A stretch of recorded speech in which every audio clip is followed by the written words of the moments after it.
Wednesday Addiction. Humpin' it with Mello, D83, and the Maestro.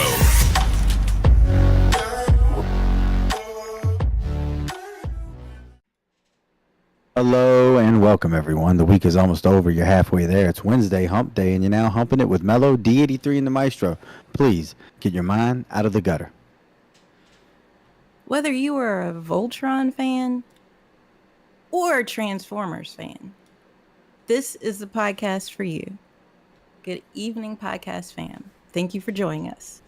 Hey, no one asked you.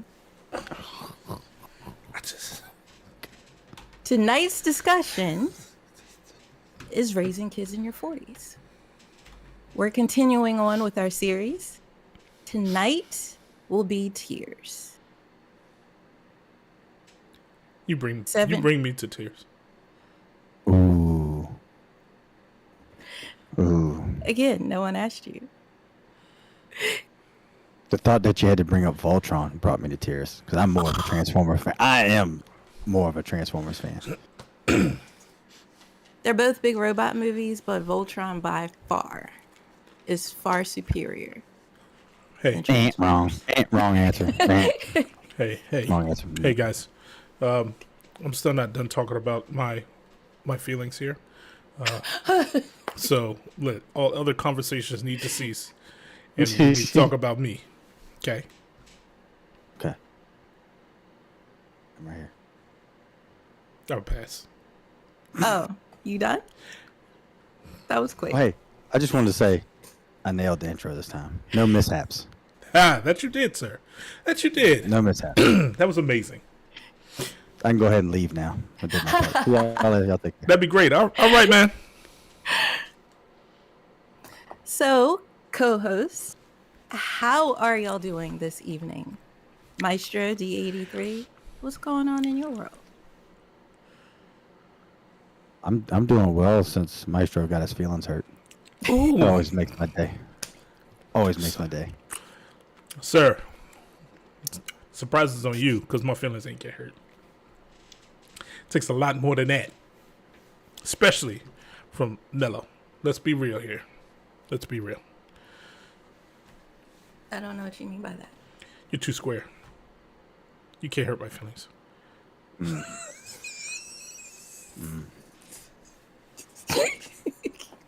I can't. Anyway, enough with the unwanted comments from the peanut gallery. You started Ooh. it. You started, so you on the peanut gallery with us. So don't even do that. You right there with us. Don't do that. Mm-hmm. Let's get our conversation started. So, when talking about raising kids in your 40s, we talked about fears last week. Some of the things that we feared, things we're scared of, the things that keep us up at night about raising our children. What brings tears when you think about raising kids? The fact of raising kids. Dang, took the words right out of my mouth. That's a true statement. Ooh, man, no.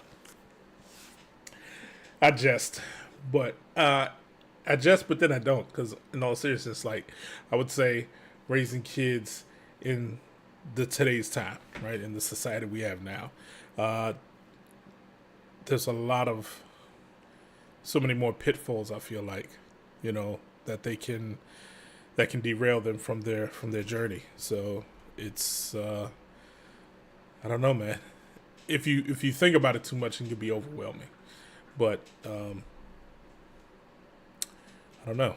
That's kind of what some of the things that you have to think about: the bullying, just the negativity, the lack of empathy, right, for just people in general. I think some of the things that kind of sadden me when it comes to raising kids.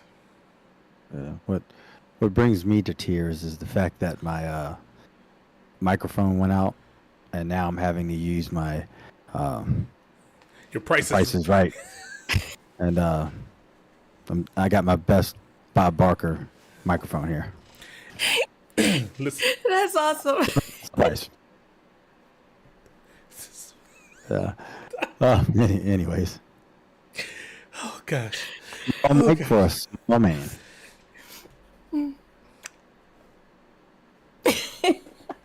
Oh, I'm sorry. I'm not even a man. Sorry. I didn't say that. I didn't. Don't listen. Don't Know where you're going. No, that.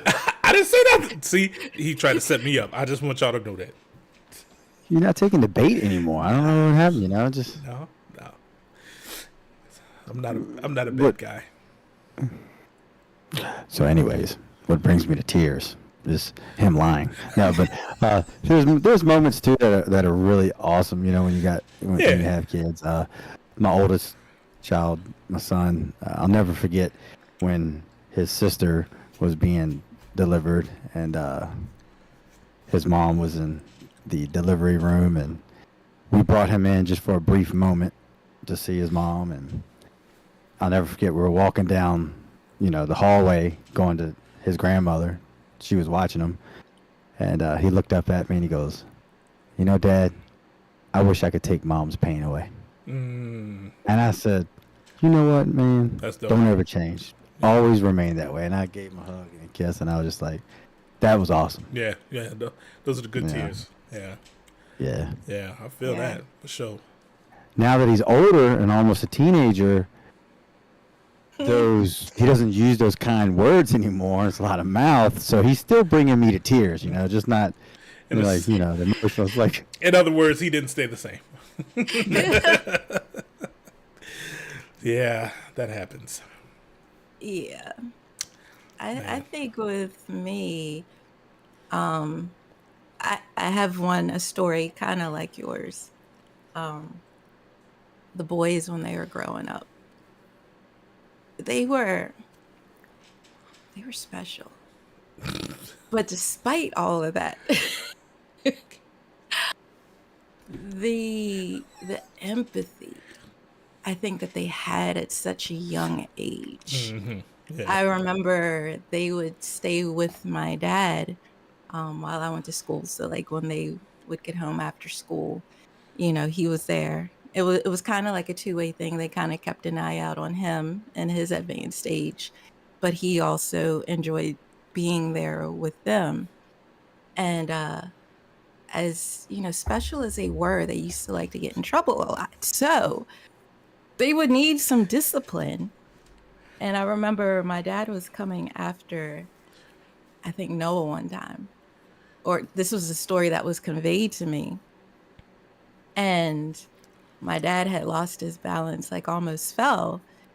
And even though Noah was the one about to get it, he was like, "Oh, Papa, you okay? You okay, Papa?" Despite the fact that impending doom was upon him, he still had the empathy to make sure that the one delivering the doom was okay. These words, this phrasing, man, gosh, wow. But they were like that, despite everything else, like the capacity for caring and compassion that they had. It truly, was emotional, because it's like, if everybody was like that this day and time, world would be a much better place. Exactly. Yeah. But oh yeah, go ahead. Go ahead. I was just gonna say there was another time, with the tears, brought to tears was the moment we had our first child, my son. And my mother said to me back when I was younger. She always says, you're gonna find a companion, and you're gonna fall in love and stuff, but you'll never experience true love until you have a child of your own. And I just, I was like, okay, yeah, cool talk, sounds good, right? Right. But it was crazy, because in that moment, I had never thought about that, my mom ever saying that to me until that moment, and I was holding him, and I went, I get it. Yeah. I get it. Oh yeah. I was, as I was, crying and stuff, and I was just like, this is just amazing. But it also at the same time took my level of hatred towards my father even higher, because then in that moment, I also sat there and said, how could someone not want to be around for this? Right. Right. 'Cause I'm willing to do any and everything for this little person, Yeah. Yeah. for now and forever. Right. Yeah, man. Absolutely. Yeah. That's real. Yeah. I think also what has kind of brought me to tears at times is whether or not I was a good enough parent. Because being a single mom at the time, raising two boys, you know, it's a lot going on in the world that you have to, be especially concerned about. And I always had, like, like when I was younger before having kids, like if I ever did have children, you kind of have it worked out in your mind. This is the type of parent I'm going to be. This is how, I'm going to do this. I'm going to do that. It'll be great. But when you're thrust in that situation and you actually are living it, is a completely different thing. And I've second guessed myself. I've, reprimanded. I've beat myself up. I'm like, could I have done this better? Could I have, been there more? You're always questioning whether you're doing the right thing. But there's never like an instruction book because one, each situation is different. Each child is different. Right. And so you honestly have to play it by ear. You do everything that you know should be done right. And you hope at the end that you did everything you could to give them everything, not necessarily that they wanted, but that they needed to be good people in this world. Yeah. That's right. So yeah, I think that's probably been one of the hardest things. And even now, sometimes thinking back, I do get a little emotional. I'm like, I hope I did the right thing, and I hope they know that I tried my best to do the right thing. Yeah. I think Yeah. that's. I think every parent faces that. You know, even if they're in the midst of raising kids, is there's a lot of questions. There's a lot of whys.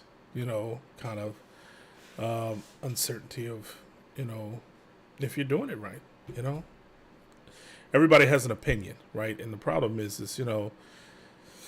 if you listen to enough people, you get confused, right? You should do it this way. No, you should do. You know what I'm saying? No, like, but especially being a first time parent, right? Being a first time Yeah. parent is really tough, because there's just that love. I mean, it's brand new. Let's be real, right? This is a brand new journey. You just embarking. But even having a few more kids, you know what I'm saying, or 2 kids, 3 kids, you know what I'm saying, even still, you're a little bit more used to it because you've been through it, right? But the question still remains, is this the right thing? Because like you said, each child is different, man. So what worked for the youngest might not work for the oldest, or what worked for the oldest might not work for the youngest, so this is really different. I think one of the things that kind of, if I let it, let me phrase it like that, if I let it, will kind of get me down, is there was always the picture of raising kids, in a solid household, right? Not having to, but the reality is things happen, right? And sometimes relationships don't work out. So trying to navigate a space, where it's 2 different households, you're trying to raise kids, and trying to make sure that peace remains for the kids between the 2 Yes. parents. Yes. So it's a challenge within a challenge. But then it's a lot of times, I know my little ones sometimes, like, when it's time to, go back to one household, or for me to drop them off, sometimes they get upset. No, I want to stay. Like that'll weigh on you. You know what I'm saying? Like that plays with your. You know what I'm saying? Like, you know, is there something I could have done differently? Now, you know what I'm saying? A lot of times, you have to ask the question, is it my fault? Or you don't have to, but you do. You know what I'm saying? Or you know, you just it's just that feeling of being inadequate or you know, I don't want to say substandard, but just inadequate parent. You know, like, you know, I'm really not doing what I'm supposed to do. It shouldn't have turned out like this, you know. But the reality is, things happen. Relationships don't work, right? Yeah. this is the reality. But go ahead. That speaks a lot, because I was struggling with that for a while. Once you know, we had gotten separated, and you know, my oldest was having a hard time dealing with that, and I myself too, because you know, I didn't do a lot of things that I should have done either. Just the way everything ended, and I've, you know, put a lot of blame on myself, which I should have, and I always wanted to make sure that my kids didn't look at me the same way that I look at my father. Right. And I felt like that I had gotten to that point. That's real. And I let them down. Yeah.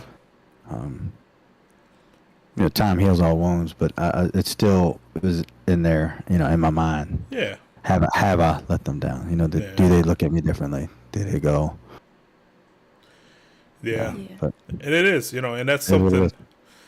Yeah, and that's something that's, you know, that's not easily swayed, you know what I'm saying, from your mind, you know, just because we are human, right? Yeah. Even as time goes on, even when they're grown, right? That's still going to be a thought that we go back to sometimes, right? You know, you'll think about a specific situation, you know, when they were growing up, you know what I'm saying? You'd be like, man, you know, should I've acted that way? You know what I'm saying? But the more we critique it, I think the harder it's going to be for us to see ourselves and see the accomplishments that we did do. And that's raise, you know, or instill in the process of raising little human beings, right? Let's be real. It's a tremendous feat, you know. It's the hardest job in the world. I still should be able to definitely get the other goals that I have with raising the kids completed, which is keep them away from drugs and keep my daughter off the pole. I think, you know, I should definitely be able Listen, to that's real. You know what I'm saying? That's real. Like, you know, again, that goes back to what I was saying before about society, right? How open and you know, reckless in a sense, right, for lack of a better term, society can be. You know, it wasn't necessarily, you know, it's funny because each generation, I think, says the same thing. Wasn't like that when I was growing up. I know. Yeah, God this damn. is very true. Do I sound like my Back parents? in my day, You know? Yeah, right. But, you know, and it's true because each generation it changes. So, but, you know, it's just real. Those are the real challenges we face, man, you know, as parents, man. And you know, even at any age, but, you know, I think, you know, being at our age, right, Mello, you're excluded simply because, you know, you capped out a few years ago. Sorry. I had to throw that in there. You know what I'm saying? Yeah. You old. Anyways. So are you. No, I'm not. she's so old people see her and be like, dang, she old. God dang. Hey. Oh, my stars. That's cap. You know that hurt, but that's all you can say. That's cap. That just hit hard, didn't it? I understand. Oh. That was funny y'all say that because I don't see any gray and I don't dye my hair, but y'all are rocking that gray like That we know of. She hadn't had a as stressful life as we have I'm had. sorry? That's what I'm going with. I can't. I raised I can't twin say it. boys. Listen, if I got my cut out. Sorry. if I hadn't been there for the, you know, to help raise them, I'm trying to be mindful of what I say because I got threatened by about one of them the other day when I talked to him on the phone. He said I keep throwing shots at him. I told him I love him. I just got to keep it real, though. Raising them things. Woo! Okay. Moving on. Oh Help my me. God. Help me. But no. I forgot what I was going to say previously because we got sidetracked. Mel's age just threw me off. I was trying to calculate the numbers and, I need a calculator. Anyway. I can't. My bad. But yeah, that's what I was going to say. I said it. Yeah. But yeah. Go ahead.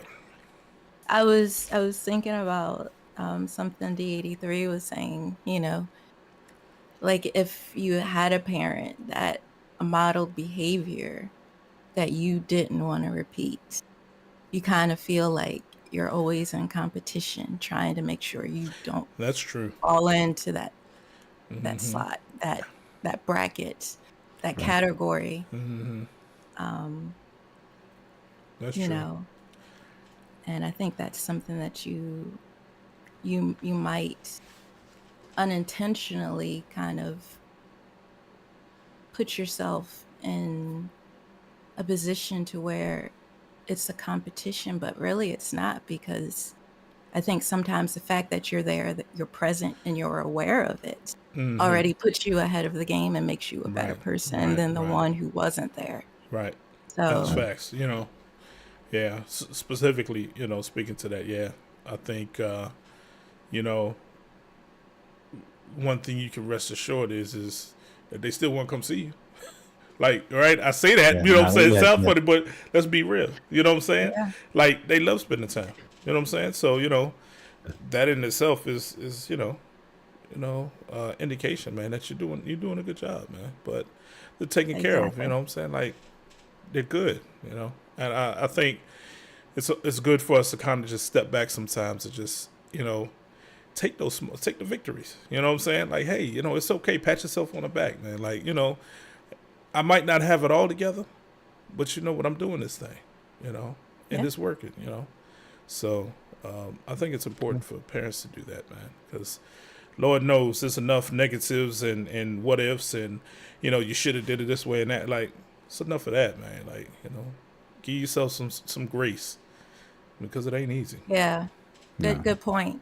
Good point, because I think we're always going to be harder on ourselves than we need to be, because we feel like there's a standard we need to live up to. Right. But everybody else is going to be hard on you as it is. So you have to be the one to give yourself, as you said, some grace, because you deserve that. You're doing an incredibly hard job that you neither got an instruction manual, sometimes not even an example, and you're doing it. You see what I'm saying? That's facts too. Yeah. But sometimes the example isn't the blueprint that you want to follow. You know what I'm saying? Right? Like, real talk. Unfortunately that happens often, but, you stand on your square, right? Stand on what you believe in, what you feel like, you want to impart to them, and, and go from there, man. That's really all it is. But you also have to, be open to advice, right? Don't take it personally. Sometimes, don't take it to heart and, feel like you're doing, I'm doing all. No, like, listen, hey, everybody can improve some way, you know what I'm saying? And honestly, if it's for the sake of the children and the advice is sound, hey, run with it. You know what I'm saying? Yeah, unless that person doesn't have kids, then their opinion really doesn't matter. Exactly. That's a whole nother story. You definitely don't know. Yeah. That's like, come on now. You right about that. Yeah, but one of the other things I think, specific to my situation is raising a special needs child. That comes with its own set of, I don't want to say, for the sake of the subject, tears, right? True. Just because there's even more unanswered questions about the future right there, depending on their disability. you know, Mm. you know, and you know how they function. You know, will they be able to, you know, sustain themselves and, you know, be able to enjoy life? You know what I'm saying? Things like that. So, man, so yeah, big ups to everybody who's raising kids, but especially big ups to everybody who's raising, you know, differently abled kids. I like to use that term. There you go. I like that. You know, I like that. Yeah. yeah. So you know, because it's different. It's different. It is Yeah. different. You know, but Yeah. I think we were blessed enough to have, you know, a differently abled sibling, right, facts. you know, who was, you know, someone we could kind of be able to interact with and have, I guess, more of, An understanding, I would say, yeah, an yeah, understanding like I'm of trying to word it. Yeah, but definitely because everybody doesn't get that. correct. And, you know, Yep. it puts us like a step ahead, even though again, each disability is different. Yeah. But you, Definitely makes us more familiar with it, right? yeah, And you know what I'm saying. So, Yeah.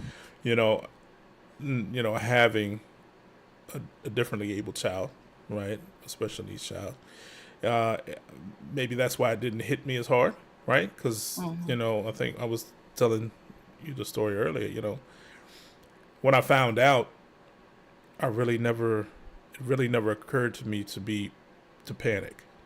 You know, it was just kind of okay, all right. There's still some, you know, a lot of uncertainties. You know, got to the hospital, things, you know, she was in the NICU, tubed up, you know, saying every which way, you know, so, but I was just, you know, it was just something about it. Like I never second guessed the fact that she was going to be okay, right?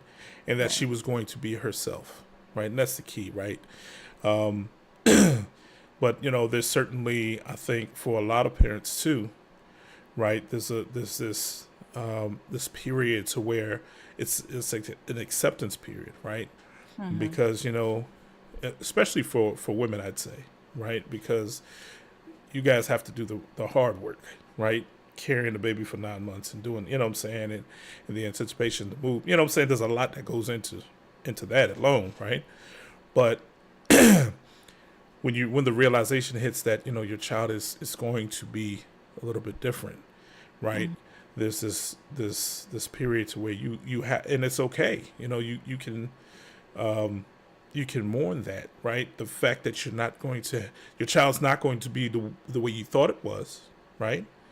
And it's okay to, you know, to have your moment with that, right? But yeah, you know, as long as you understand, you know what I'm saying, you got to come out that at some point, right? And then, you know, you just get to it. Because at right, the end of the day is being a parent, you know what I'm saying? So exactly. I try to say that as eloquently as I could, but it didn't work too well, but y'all get the picture. I think Oh, you I did a think you very did good fine. job. You Thank almost you. sounded square. Oh no, let me take all that back then. I don't want that. I Oh. don't want that. No. No. Oh. Never. No. Dang. I'll pass. I don't want to sound square. I don't want to be like her. Yes, you did. No, I You don't. wish you were like me. No, I don't. I certainly don't. Oh gosh. Oh, and a correction. You know, 9 months. No, I was 7.5 months, so I had 2.5 months less of preparation time for mine. Well, listen, whether it was 7 months, 9 months, or 7 years, there was not enough prep time to be able to do and deal with which the two that you had. I'm just saying, them cats was off the chain. I've said it many a times, and I'm going to continue to say it. Now, let's be real. They have grown into amazing young men, Yes. amazing Yes, young men. But that that journey, that journey, boy. Oh, man. Wow.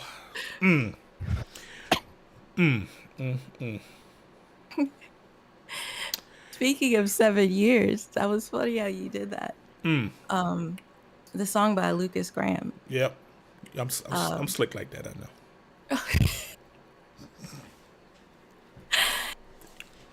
I remember when that song came out. I don't know how many years ago because, You old. years start running together. When you're that old. But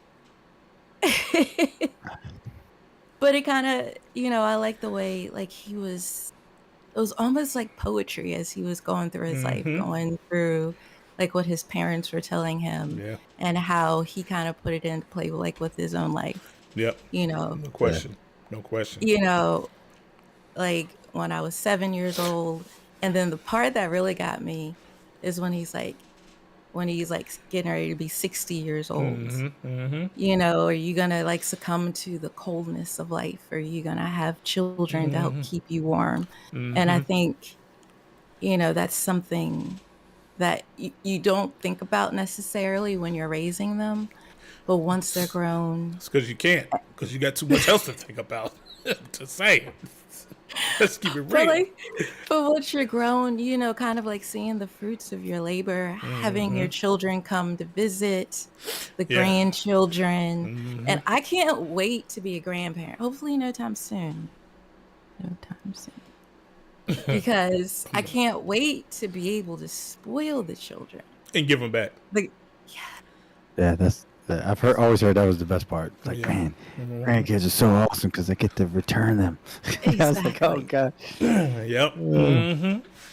But I think that's like a big key is, we put so much work into bringing them up, but in reality, they're going to repay it. I think, just by, what you see in them of yourself, your hard work, and then being able to talk about those times. Because even when the boys do come and visit, it's kind of hard with them being in the service. We'll talk about all those old times and like, how did you know that? How were you able to figure that out? We couldn't fully. No, you couldn't. Right. Because I know everything. Because we've been there before. Or you have to sit back and just look at them and go, wow, I remember when I could hold them. Yes. And that's facts. Yeah. That's facts. Time flies. Yeah. Unfortunately. And I was going to say something to that, about, because we're so caught up in life and raising, right, and trying to do, and because your schedule is forever packed with kids, you know what I'm saying? There's never a dull moment, you know what I'm saying? So not only are you trying to sustain, home and everything else, but making sure that, like, it's a lot. So I think a lot of times, it's easy to kind of rush through things, you know what I'm saying, and kind of maybe not intentionally, but to kind of, hurry those years up because it's stressful, right? It's a lot. But, again, like the song says, you know what I'm saying, once you get to the certain age, man, and, and once you start hitting milestones, because once they get teenagers, you know what I'm saying? Once they hit 18, once they hit, 25 and, start a family or whatever age, you know what I'm saying? And, the whole empty nest thing. And, that's when you really start to like, oh, man, I kind of miss this. You know what I'm saying? Like, yeah. Okay, well. I'm just playing. Melo's built different. She built different. I remember, I know I'm going to probably butcher it, but I still remember was working on this job many years ago, and the lady had this, magnet on there. On the refrigerator, and it said, enjoy these, enjoy now, because one day the yard will be empty. The laundry basket will no longer be full of so much clothes. Yeah. There'll be no more sporting events to go to. Yep. Yeah. Enjoy it now. Yeah. And I went, dang, I like that. Yeah. Some people, and that's real. Some people I would say that I've talked to, they don't have that issue. Because once they're gone, they happy. Lord, I got my life back finally. You know what I'm saying? And it's not a knock. right? Obviously, you know what I'm saying? Because they put that work in just like everybody else. But, you know, some people, but then it does affect some people, you know? It just hits everybody different, so. They'll be Yeah. walking around the house with the party hat on constantly, all day. I wouldn't say that necessarily. With a party hat and your birthday suit, right? Oh, that's a scary thought. It's so goofy. But I will say that I do reminisce about those times. And, you know, like sometimes a memory will pop into my head and it's like, oh yeah. Or about maybe I'll drive by the old what is it, the T-ball field, like when we're going to church, and I was like, Yeah. I Mm-hmm. remember when the boys were out there. Yep. You know, it's little things like that you do miss. Yeah. I do miss them, like, but what I'm more thankful of, I think, which overshadows me missing them, is that they're out there experiencing, living life on their own, getting their own experiences, which I really want them to do to help make them more rounded people. Sure. And, you know, I'm glad that they're not stuck up under me, you know, thinking that like this little space, this little town is all that there is. Yeah. Like Yeah. they've been across the country, across the world, you know. Big facts. And I'm so thankful for that, Yeah. because not everybody gets the chance to do that. True. That's very true, man. That's very true. Absolutely, man. Man, that's good stuff. That's good stuff, man. Yeah. So yeah, well, you know, certainly there are fears, tears, but there's some happy moments too. We'll get to that next time. Absolutely. And on that note, thank you guys for joining us tonight. We appreciate you. Don't forget to like and subscribe. Hit us up on our YouTube page. Give us some feedback. Let us know, you know, if there's anything you'd like us to put out there, talk about. We'd appreciate it. And until next time, peace out.